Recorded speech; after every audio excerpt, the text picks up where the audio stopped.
বন্ধুরা, আজকে কলকাতা হাইকোর্টের এলডি এর যে পরীক্ষা সেটা সমাপ্ত হয়েছে। বহু পরীক্ষার্থী এটা দিয়েছেন এবং তারা নিশ্চয়ই ভালোভাবে পরীক্ষাটা দিয়ে ভালোভাবে বাড়ি পৌঁছিয়ে গেছে। তা এখন আপনারা বিশ্রাম নিচ্ছেন। বিশ্রাম নিতে নিতে বা পরে যখন আপনাদের সময় হবে তখন আপনারা এই পরীক্ষাটা দিয়ে যে প্রশ্নপত্রটা হয়েছে সেটার যে বিশ্লেষণ আমি এই ভিডিওতে পুরোটা করতে চলেছি। আশা করি আপনারা আপনাদের সময় মতো দেখে নেবেন। কেমন পরীক্ষা হলো সেটা আমি পুরোপুরিভাবে আপনারা আপনাদের যে মতামত সেটার অপেক্ষায় থাকবো। আপনারা ভিডিওটা দেখার পর নিশ্চয়ই আপনাদের গুরুত্বপূর্ণ মতামত এই ভিডিওর কমেন্ট সেকশনে জানাবেন, তাহলে বোঝা যাবে যে আপনাদের কিরকম লেগেছে, প্রশ্নপত্র পরীক্ষা আপনাদের কেমন হয়েছে পুরো বিষয়টা। আশা করি প্রত্যেকেরই ভালো পরীক্ষা হয়েছে, কিন্তু প্রশ্নপত্রটা আমাকে আমার অনলাইন ব্যাচের অনেকজন ছাত্রছাত্রী পাঠিয়েছে। পাঠানোর পর মোটামুটি কিরকম প্রশ্নপত্র বলে আমার মনে হলো সেই বিষয়টা আমি আপনাদের সামনে রাখতে চাইছি। দেখুন, প্রথমেই যেটা বলা সেটা হচ্ছে আমরা যারা প্রিভিয়াস ইয়ারের কোশ্চেন পেপার দেখেছিলাম সেটা রেসপেক্টে কিন্তু এবছরের যে প্রশ্নপত্রের ধরন সেটা পুরোপুরিভাবে বদলিয়ে গেছে। গতবারের যে প্রশ্নপত্র ছিল তাতে আমি এর আগে ভিডিও করে বলেছি যে কোনো রকম কোনো সুনির্দিষ্ট প্যাটার্ন ছিল না, যে কোনোটায় 55, 53, 54, কোথাও আবার 12-13টা প্রশ্ন, কোথাও আবার দেখা যাচ্ছে 32-33টা এরকম প্রশ্ন। এবারে একদম সেই জায়গা থেকে সরে যাওয়া হয়েছে এবং 100খানা প্রশ্ন এবং 100খানা প্রশ্নকে সুনির্দিষ্টভাবে 25টা করে ভাগ করে দেওয়া হয়েছে এবং সেগুলো নির্দিষ্ট সেকশনে ভাগ করা হয়েছে। ম্যাথামেটিক্সের যে প্রশ্ন সেখানে 25টা প্রশ্ন দেওয়া হয়েছে, ইংরেজি থেকে 25টা প্রশ্ন দেওয়া হয়েছে, জেনারেল ইন্টেলিজেন্স বা রিজনিং থেকে 25টা প্রশ্ন দেওয়া হয়েছে এবং জেনারেল নলেজ এবং কম্পিউটার যেটা সেখান থেকেও 25টা প্রশ্ন দেওয়া হয়েছে। অর্থাৎ প্রথমেই যেটা বলা উচিত সেটা হচ্ছে প্রশ্নপত্রের যে প্যাটার্ন সেই প্যাটার্নটা আমূল পরিবর্তন করে দেওয়া হয়েছে গতবারের রেসপেক্টে। 2 নম্বর, অঙ্ক প্রশ্ন থেকে কোন কোন জায়গা থেকে মোটামুটি অঙ্ক প্রশ্ন এসছে।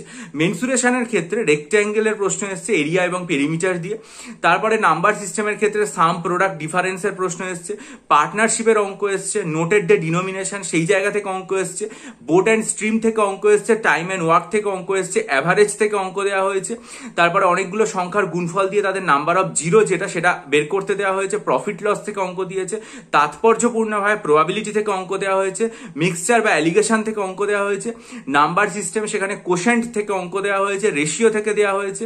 তারপর ন্যাচারাল নাম্বারের যোগফল থেকে প্রশ্ন দেওয়া হয়েছে, প্রাইম নাম্বার থেকে প্রশ্ন দেওয়া হয়েছে, ট্রেনের অঙ্ক দেওয়া হয়েছে, পাস ফেল যেটা বিভিন্ন সাবজেক্টে সেখান থেকে একটা ম্যাথমেটিক্যাল ক্যালকুলেশন দেওয়া হয়েছে, ওয়ার্ক এবং ওয়েজ থেকে অঙ্ক দেওয়া হয়েছে, ডিভিশন রিমাইন্ডার সেই জায়গা থেকে অঙ্ক দেওয়া হয়েছে, সিম্পল ইন্টারেস্টের অঙ্ক দেওয়া হয়েছে, পার্সেন্টেজের অঙ্ক দেওয়া হয়েছে, অ্যালজেব্রা থেকে একটা অঙ্ক দেওয়া হয়েছে, কিউবের একটা formula a cube b cube দিয়ে, আর ভগ্নাংশ দিয়ে সেখানে অ্যাসেন্ডিং অর্ডার যেটা সেইটা থেকে প্রশ্ন জিজ্ঞেস করা হয়েছে।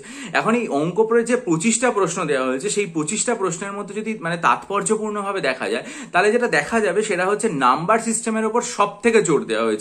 মোটামুটি নাম্বার সিস্টেম থেকে প্রায় 7-8টা অঙ্ক এই 25টার মধ্যে দেওয়া হয়েছে নাম্বার সিস্টেম, অর্থাৎ 1/3 অঙ্ক প্রায় নাম্বার সিস্টেম থেকে দেওয়া হয়েছে। আর একটা জিনিস, প্রবাবিলিটি থেকে পর্যন্ত একটা অঙ্ক দেওয়া হয়েছে, যেটা অনেক সময় আমাদের প্রশ্নটা দেখেই আমাদের হয়তো ভয় লেগে যেতে পারে, কারণ আমরা অনেকে এই ব্যাপারটা জানি না সঠিকভাবে। প্রবাবিলিটি থেকে একটা অঙ্ক দেওয়া হয়েছে। আর বীজগণিতের একটা অঙ্ক, সেটা কিউবের যে formula a cube b cube সেটা দেওয়া হয়েছে। এই 3টে গুরুত্বপূর্ণ জিনিস আমার অঙ্ক প্রশ্নের ক্ষেত্রে মনে হয়েছে। মোটামুটি যে অঙ্ক ভীষণ কঠিন এসছে তা না, মোটামুটি আপনারা কিছুদিন আগে মিসলেনিয়াস দিয়েছে, এখন অনেক এসএসসি সিজিএল এর যে পরীক্ষা সেটাও দিচ্ছেন। আমার মনে হয় না যে আপনাদের কোনো রকম কোনো অসুবিধা হবে অঙ্কে, ঠিক আছে এই জায়গাতে। এবারে আসি আমরা ইংরেজিতে। 25টা প্রশ্ন কিরকম ভাবে দেওয়া হয়েছে। 1 নম্বর সেটা হচ্ছে যে শূন্যস্থান পূরণ দেওয়া হয়েছে কারেক্ট ওয়ার্ড দিয়ে, সেটা প্রিপোজিশন দিয়ে হতে পারে, ভার্ব ফর্ম দিয়ে হতে পারে, টেন্স দিয়ে হতে পারে, অ্যাডভার্ব দিয়ে হতে পারে, ফ্রেজাল ভার্ব দিয়ে হতে পারে। এই জায়গাগুলো থেকে শূন্যস্থান পূরণ করতে দেওয়া হয়েছে।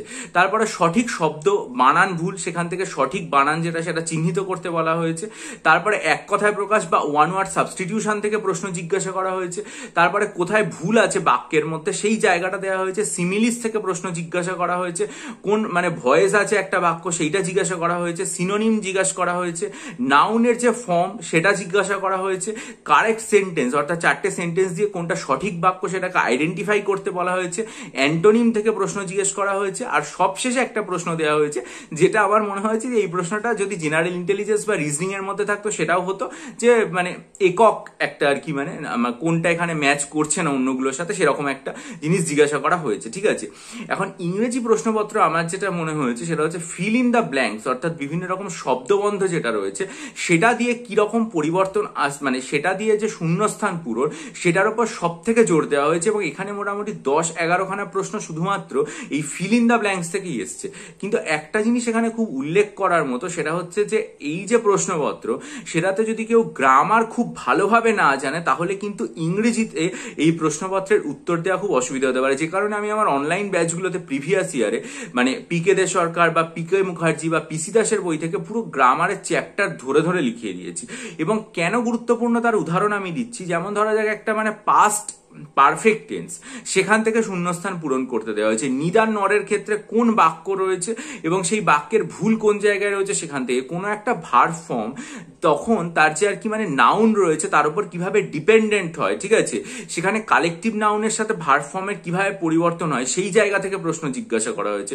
অর্থাৎ গ্রামারের ওপর বিশেষ করে নাউনের সাথে ভার্ব ফর্মের যে পরিবর্তন বা টেন্সের যে জায়গাগুলো সেগুলো না জানলে কিন্তু ইংরেজির এই উত্তরগুলো করা যাবে না। আর সিমিলিস থেকে একটা কোশ্চেন জিজ্ঞেস করা হয়েছে যেটা হয়তো আমরা অনেক সাধারণ ছাত্রছাত্রী যারা আমরা শুনিনি, এটাতে আমাদের একটু অসুবিধা হলেও হতে পারে। এই হচ্ছে ইংরেজির জায়গা। এরপরে আমি আসছি জেনারেল ইন্টেলিজেন্সের ক্ষেত্রে। জেনারেল ইন্টেলিজেন্স বা রিজনিং এর ক্ষেত্রে আমি যেটা দেখলাম সেটা হচ্ছে কোডিং ডিকোডিং এর প্রশ্ন দেওয়া হয়েছে, সেটা অ্যালফাবেট থেকে দেওয়া হয়েছে বা সেটা লেটার ওয়ার্ডের মধ্যে একটা মিলিয়ে দেওয়া হয়েছে। তারপর যেটা দেওয়া হয়েছে সেটা হচ্ছে কনক্লুশন বের করা, ঠিক আছে, তারপর রিলেশনের ওপর জোর দেওয়া হয়েছে, তারপর সিটিং পজিশন থেকে প্রশ্ন জিজ্ঞাসা করা হয়েছে, অড ওয়ান আউট বের করতে দেওয়া হয়েছে, ব্লাড রিলেশন দেওয়া হয়েছে, নাম্বার সিরিজ দেওয়া হয়েছে, তারপরে কোনো একটা তারিখ সেটা মানে কবে হবে অর্থাৎ ক্যালেন্ডারের প্রশ্নপত্র যেটা, তারপরে বিভিন্ন রকম পেয়ার দিয়ে ম্যাচিং, ঠিক আছে, এই ধরনের জিনিস দেওয়া হয়েছে। তবে এখানে আমার যেটা বলার সেটা হচ্ছে যে এই জিআই এর মধ্যে যেমন ইংরেজির মধ্যে আমি বললাম জিআই এর একটা প্রশ্ন এসছে, তেমনি এই যে জিআই তার মধ্যে অঙ্কের প্রশ্ন এসছে। যেমন এর মধ্যে আমি দেখলাম এজ রিলেটেড প্রবলেমও দেওয়া হয়েছে, আবার পার্সেন্টেজের যে প্রবলেম সেটাও দেওয়া হয়েছে। কিন্তু এই যে জিআই তার মধ্যে সব থেকে যেটা তাৎপর্যপূর্ণ আমার বলে মনে হয়েছে একটা প্রশ্ন, সেটা হচ্ছে পেন শব্দটা এখানে দেওয়া হয়েছে এবং তার নিচে 4টে অপশন আছে, সেখানে বলা হয়েছে এই শব্দটার সাথে কোনটা নেসেসারি পার্ট হিসাবে যুক্ত হবে এইটা এখান থেকে কিন্তু খুঁজে বের করতে হবে। অর্থাৎ এই প্রশ্নটা একটু আর কি মানে অন্যরকম একটা প্রশ্ন বলে আমার মনে হয়েছে।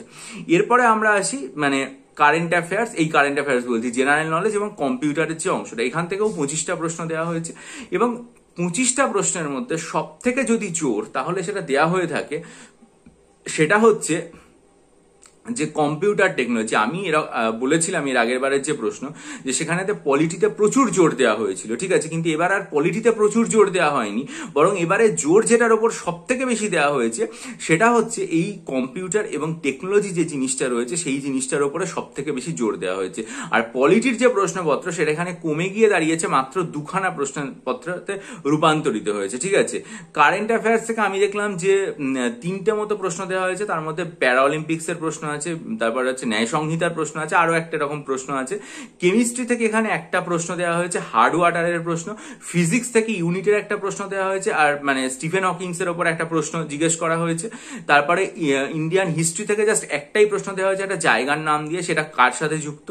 ইকোনমির ক্ষেত্রে আমি দেখলাম যে মানে রিজার্ভ ব্যাংকের প্রশ্ন একটা সম্ভবত দেওয়া হয়েছে এবং সেটা কিন্তু কারেন্ট অ্যাফেয়ার্স এর অন্তর্গতই আমরা ধরতে পারি, অর্থাৎ ইকোনমিক্স রিলেটেড যে কারেন্ট অ্যাফেয়ার্স তার মধ্যে থেকে একটা প্রশ্ন এখানে দেওয়া হয়েছে।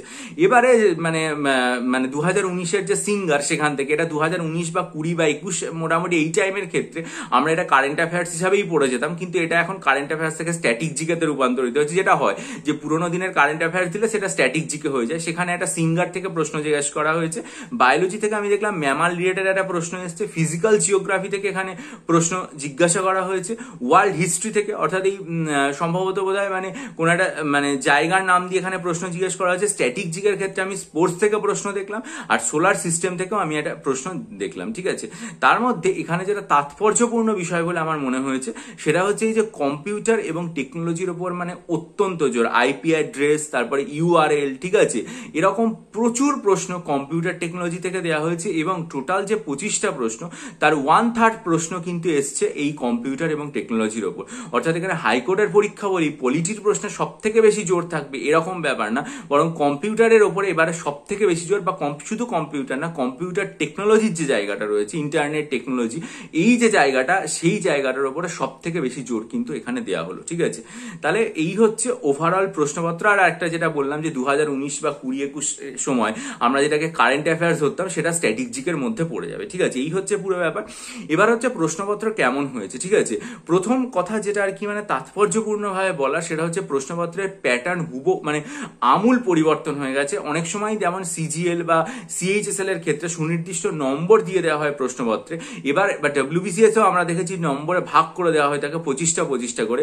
এখানে কিন্তু সেরকম ভাগ উল্লেখ ছিল না, বলা হয়েছিল 100টা প্রশ্ন হবে, কিন্তু সেটাতে কত কি ভাগ থাকবে দেওয়া ছিল না, কিন্তু এখানে পুরোপুরি 25টা করে ভাগ করা হয়েছে, যেটা গতবারের তুলনায় পুরোপুরি আলাদা। 2 নম্বর আমার যেটা দেখে মনে হলো যে গতবারের রেসপেক্টে কিন্তু এবারের প্রশ্নপত্রটা আর কি মানে টাফ হয়েছে, অর্থাৎ খুব কঠিন আমি বলছি না, কিন্তু মডারেট টু টাফ, মোটামুটি কোশ্চেনটা কিন্তু টাফের দিকেই, মানে খুব যে ভয়াবহ কঠিন মানে আমার শির দ্বারা দিয়ে একবারে হিমস্রোত নেমে যাবে এরকম ব্যাপার নয়, কিন্তু এটা যথেষ্ট আর কি মানে টাফের দিকে কঠিন। অর্থাৎ মিসলেনিয়াসের ক্ষেত্রে আমি যেমন বারবার বলেছি প্রশ্নপত্র বেশ ইজি, বড়জোর ইজি থেকে কিছু মডারেট কোশ্চেন বলা যেতে পারে, এখানে কিন্তু প্রশ্নপত্রের লেভেল আমি বলবো মডারেট টু টাফ, বরং টাফের দিকে অনেকটা বেশি ঝুঁকে থাকবে প্রশ্নপত্রের ধরন। আর 3 নম্বর আমি এক্ষেত্রে যেটা বলতে চাইবো সেটা হচ্ছে প্রশ্নপত্রের সব থেকে যেটা ব্যাপার সেটা হচ্ছে প্রশ্নপত্রটা অত্যন্ত মানে লেন্দি প্রশ্নপত্র হয়েছে। অর্থাৎ এই যে প্রশ্নটা সেটা ইংরেজির জায়গাতেই বলো যে আমার নাউন ফর্ম যেগুলো রয়েছে সেগুলো আমার মানে ভার্ব ফর্ম, সেটা আমার নাউনের কার ওপর ডিপেন্ড করে, মানে সেটা প্রথম নাউন না বাক্যের দ্বিতীয় নাউনের ওপর ভিত্তি করে বসবে। অর্থাৎ গ্রামারের এই জায়গাগুলো ভাবনা চিন্তা করতে গিয়ে আমার প্রচুর সময় যাবে, এটা হচ্ছে নাম্বার 1। নাম্বার 2, যেটা এখানে যে সমস্ত অঙ্কগুলো দেওয়া হয়েছে সেগুলোও বেশ লেন্দি। অবশ্য যারা সিজিএল বা সিএইচএসএল এ করে তারা সেকেন্ডের মধ্যে অঙ্ক করে, তাদের ক্ষেত্রে নাও হতে পারে, কিন্তু অধিকাংশ পরীক্ষার্থীর ক্ষেত্রে এবং জিআই এর যে প্রশ্নপত্রগুলো রয়েছে সেগুলো লেন্দি। এইটা আমার একটা তাৎপর্যপূর্ণ বলে মনে হয়েছে যে এই যে ওভারঅল কোশ্চেন পেপারটা সেটা কিন্তু আর কি মানে বেশ মানে বড় এবং বেশ আর কি মানে দৈর্ঘ্য লেন্দি, মানে কোশ্চেন করতে অনেকটা আর কি মানে সময় লাগবে। এইটা হচ্ছে একেবারেই আমার ওপিনিয়ন। এবার পরীক্ষার্থী তোমরা যারা দিয়েছো তারা তো পরীক্ষার হলে বসে পরীক্ষা দিয়েছো, ফলে তোমাদের মতামত বা তোমরা সেই সময় তোমাদের কেমন লাগলো সেটার সাথে আমি একদম পরীক্ষার হলের পুরোপুরি বাইরে রয়েছি, সেটার থেকে তোমাদের মতামত আলাদা হতে পারে। তোমরা কে কি ভাবছো, কার কি মনে হলো পরীক্ষাটা দিয়ে, সেটা অবশ্যই ভিডিওর নিচে কমেন্ট সহকারে জানাবে। আর কেমন হলো তোমাদের পরীক্ষা সেটা জানলে আমার ভালো লাগবে। আশা রাখবো প্রত্যেকেরই মানে ভালো হয়েছে। তবে এখন বাড়ি ফিরে প্রত্যেকে নিশ্চিন্তে বিশ্রাম নাও, তারপর ধীরে ধীরে আর কি মানে উত্তর মিলিয়ে নেবে। আমি জানি না যে এই হাইকোর্টের পরীক্ষা থেকেও আর কি মানে প্রশ্নপত্র দিয়ে দেওয়া হয় কিনা, উত্তরপত্র বা এমসিকিউর অ্যান্সার কি দিয়ে দেওয়া হয় কিনা সেটা জানি না। যদি দেওয়া হয় তাহলে তো অবশ্যই জানবো এবং আমার চ্যানেলে জানাবো। তার জন্য চ্যানেলটা সাবস্ক্রাইব করে রাখো, বেল আইকন প্রেস করে রাখো, এবং ক্লার্কশিপ পরীক্ষার জন্য 14টা, ডব্লিউবিসিএস এর 24টা ফুল লেন্থ মক টেস্ট এবং অন্যান্য ডব্লিউবিসিএস এর সাবজেক্ট ওয়াইজ মক টেস্ট এগুলো যদি নিতে চাও তাহলে দেখবে যে আমার চ্যানেলে লেটেস্ট যে কমিউনিটি পোস্ট আছে তার আগের পোস্টে ওইগুলোর সমস্ত রিলেটেড ভিডিও দেওয়া আছে। ভিডিওগুলো খুব মনোযোগ দিয়ে দেখবে, দেখে যদি আগ্রহ বোধ করো তাহলে ডিসক্রিপশন বক্সে দেখবে আমার ইমেল আইডি দেওয়া আছে, ইমেলের মাধ্যমে আমার সাথে যোগাযোগ করবে। আর সাইকোলজি অপশনাল স্টাডি মেটেরিয়াল 2024-এর জন্য যদি কেউ নিতে চাও তাহলে আজকেই দেখবে কমিউনিটি সেকশনে আমি একটা পোস্ট করেছি, ভিডিও লিঙ্কের মাধ্যমে ভিডিওগুলো দেখে আমার সাথে ইমেলের মাধ্যমে যোগাযোগ করো। অনেকেই পরীক্ষার্থী নিয়েছে, উপকৃত হয়েছে। আর এই পরীক্ষাটা দিয়ে তোমাদের কার কেমন হলো, কি কি মতামত আমার সাথে যদি আলাদা হয় সেটাও অবশ্যই কমেন্ট করে জানিও। ভালো থেকো, ভালো রেখো, বিজয়ী হও, সফল হও। ভিডিওটা লাইক করে বন্ধুদের মাঝে শেয়ার করে দিও এবং অবশ্যই চ্যানেলটা সাবস্ক্রাইব করে বেল আইকন প্রেস করো।